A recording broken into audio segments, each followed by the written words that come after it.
Hi everyone, welcome to the PasigoDesign Watercolor Studio, and today I'm going to be doing a painting, or more of a study of a sky, and see what colors would kind of mingle nicely together. I'm going to do a few of these.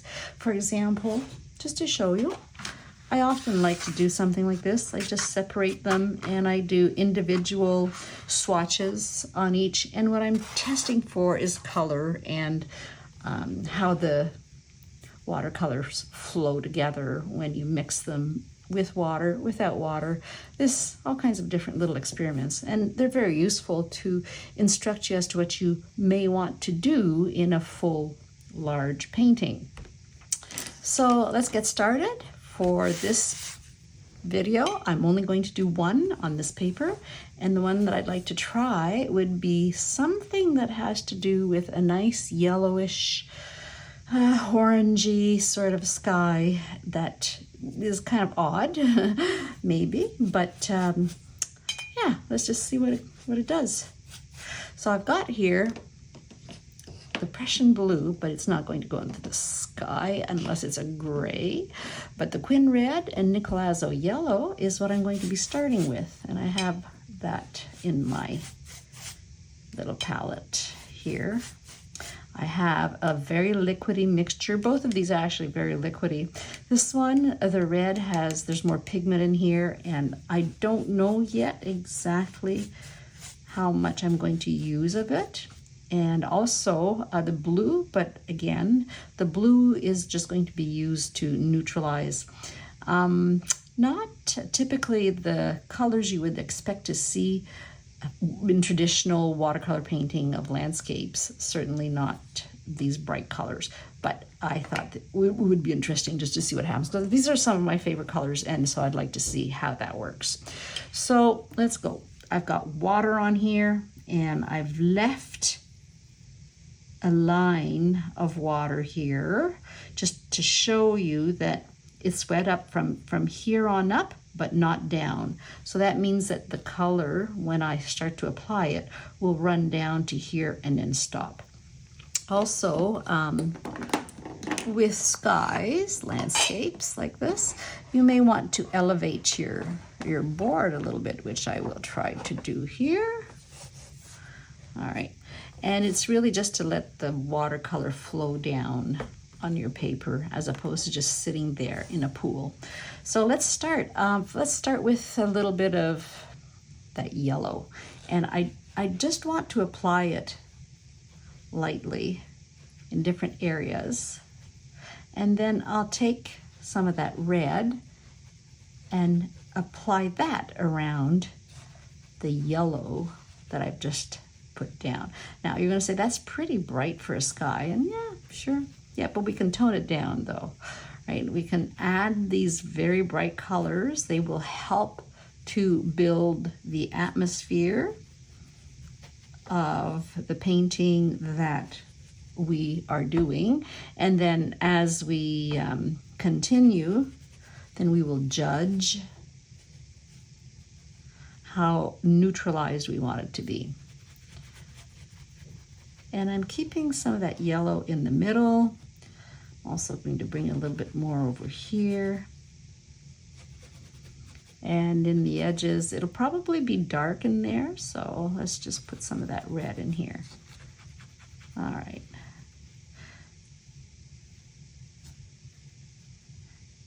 That will stop about here, and this is the horizon line, where now we have the ability to separate foreground and background. The paper that I'm using is Meeden watercolor paper. It's quite nice in a pad, and it takes the water and the paint quite nicely. I see it bubbling a little bit there, but I did put a lot of water on here.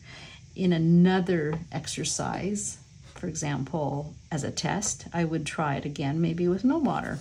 So just to see what the difference is.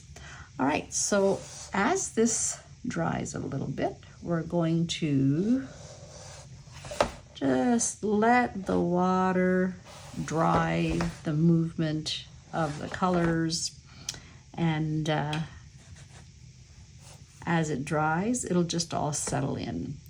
While it's still wet, I have the ability to add a little bit of variety down here along this line, and that's where my blue will come in. I'll take some of the blue. Let's just test it and see what it looks like when I put it down. Okay, what I'd like to do is just maybe add a little bit more red and blue. So what I'm doing is getting a purple. I'd like to see what that purple would look like here. Okay, very bright. That's all right, because I can still neutralize that, and I'll show you how. I'm going to leave a little opening here for all that beautiful yellow stuff, which could be the sun shining through in certain areas. And the way that I will tone that down a bit is to take some of the yellow and add it to that mixture that I just did, which was the blue and red. And now I've got something that's a little browner.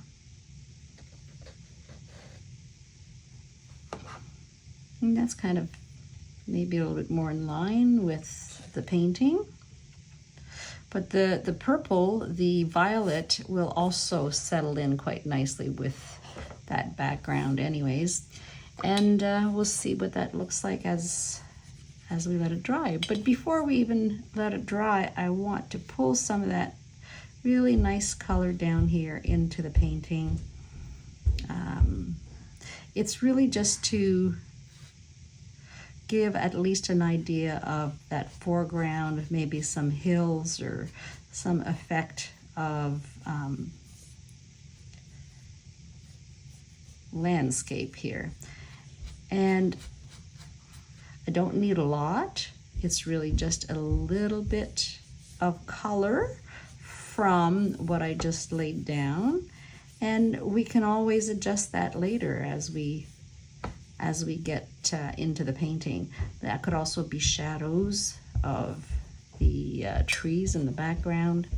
Taking all the water off this brush, and I'm just going to wipe a little bit off, and you can see that my brush now is very dry. I'm using a calligraphy brush. Any kind of calligraphy brush will work for this.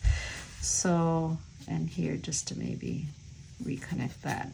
Okay, now at this point, we've got a lot of color mingling on paper. I'm going to let that dry. So I'll come back when it's done. Okay, I'm back, and this has totally dried. It feels pretty good.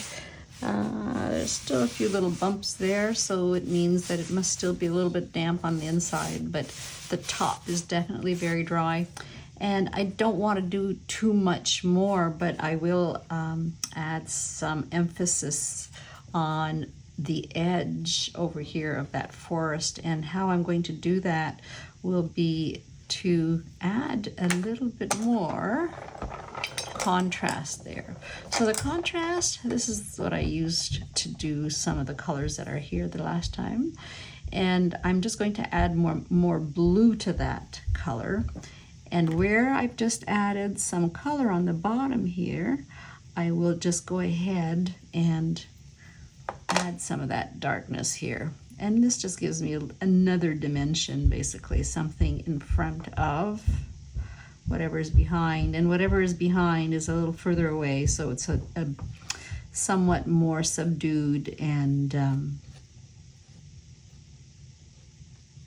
we don't see it very clearly. That's a big hair of the brush, but we're not going to worry about that right now, unless I want to lift it with something else.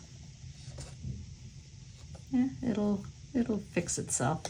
Okay, now at this point I'm closer now to the front, to the foreground.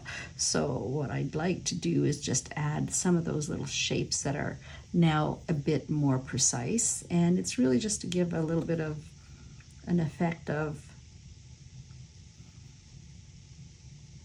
bushes or trees and that have tops that we see. And then here, I don't need a lot. Just a little bit of definition here, but washed out. I don't want to have a very clear line. It's more a faded line that comes from the edges and into the center. And then here, now we're going to start carving out maybe some of these little areas. These little areas are, in a sense, they could be little indentations, like in basically the ground levels going up and down. And by doing this, you give an idea of height. For example, here as well, we could do that. I'm just putting a bit of water first so that it spreads, and then I'm adding some color here.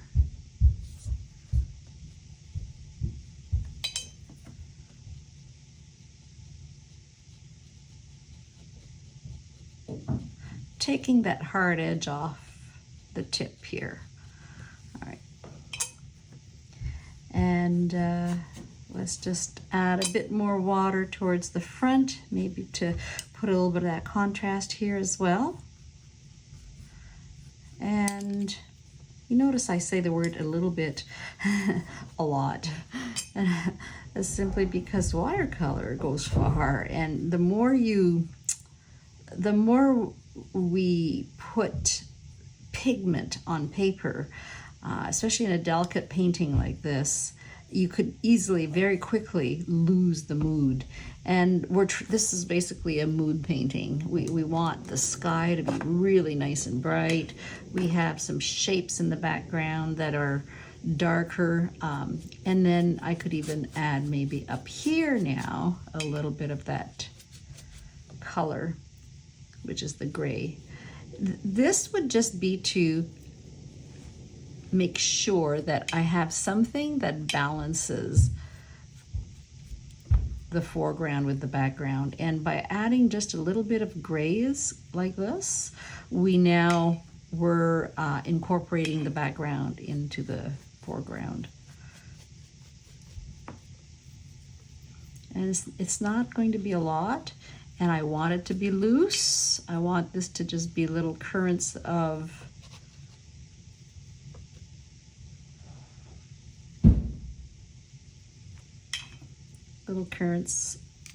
air or cloud, wind. It's whatever you imagine it to be. Clouds are like that. They will not always be the same. They're very bizarre. They can look like anything. So, but in here, I want them to be subdued, soft. So that's why I keep adding water to make sure that it spreads. And I don't want to lose the color here that I have in the center. So the darks, I'm just keeping them on the sides. Now, to make sure that we can bring some of that color in the background to the foreground, I'm also going to add some of that white, or some of the yellow here. And also a little bit of the reds down here. I don't want too much. It's really just a glaze of red.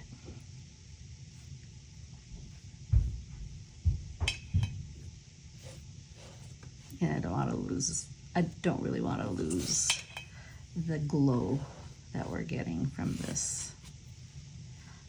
All right, now this is still somewhat wet, and I will take some thicker paint,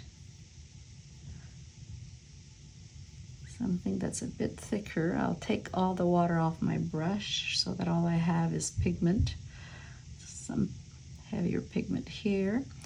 And I'll add a bit of the red to it so that I get a purple.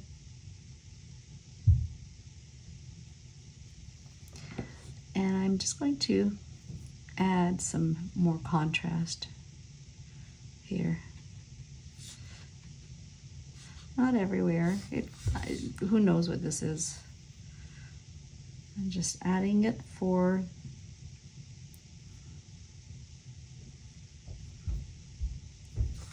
so that I can have this back pop a bit more than what it was. And I'm also taking my brush and loosening up the tops of these little shapes.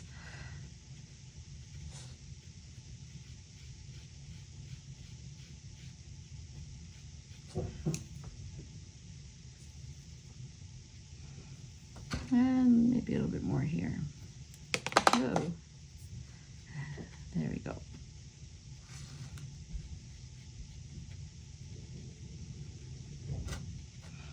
Don't want it everywhere. I'm trying to break it up so that it's not just a continuous line and still looks like it's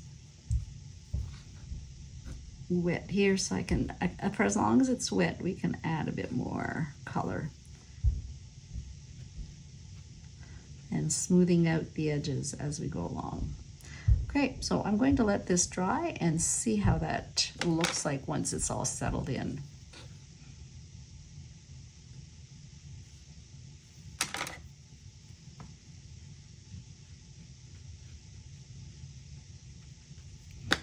Good. All right, I'll come back. And I'm back. It's pretty dry. Top feels nice and dry, so all I'm going to do next is add some interest, I guess, something at the front. And I'm going to use more of the yellow and red. I want it to be thick paint. So what I'm mixing here is an orange, and I'm going to be picking up some blue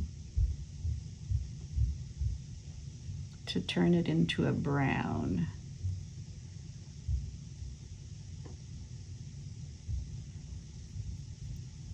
So too much green means a bit more red.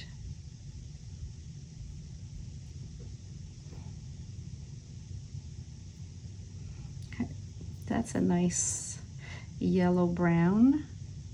And it will be good because it's made from all the colors that I have in my painting. And all I wanted to do was maybe add a little bit of water here at the bottom. I want to just add a couple of little shapes here at the front.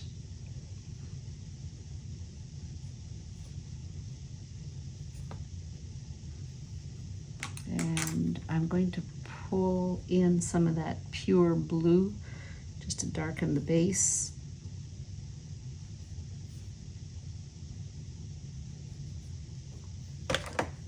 And you notice how wherever I put water, it just goes right up.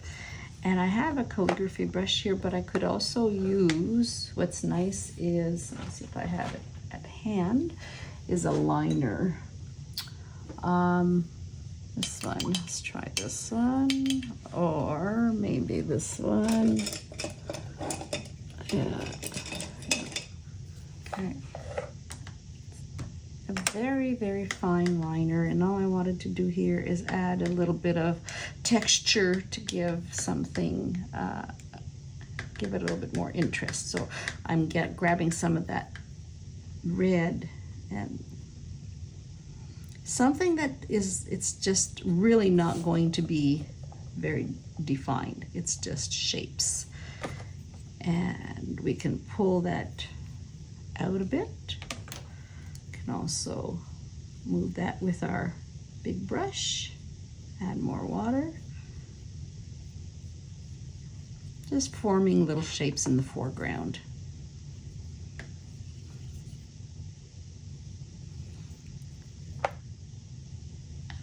Okay, the rest shouldn't change. The rest really at this point is, we could darken certain areas here, but it's not necessary.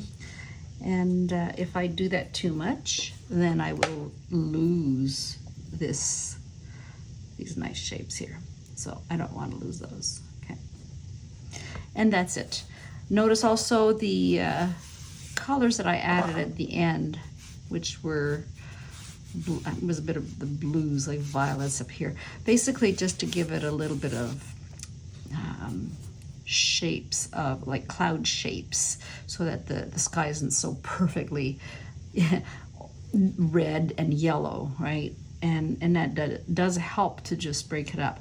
But the other way I could have done that, which actually looking at it now I would have preferred, would have been to do that step in the background while the other two colors were wet, and so that blending would have occurred more easily, and you'd have more of a flow there.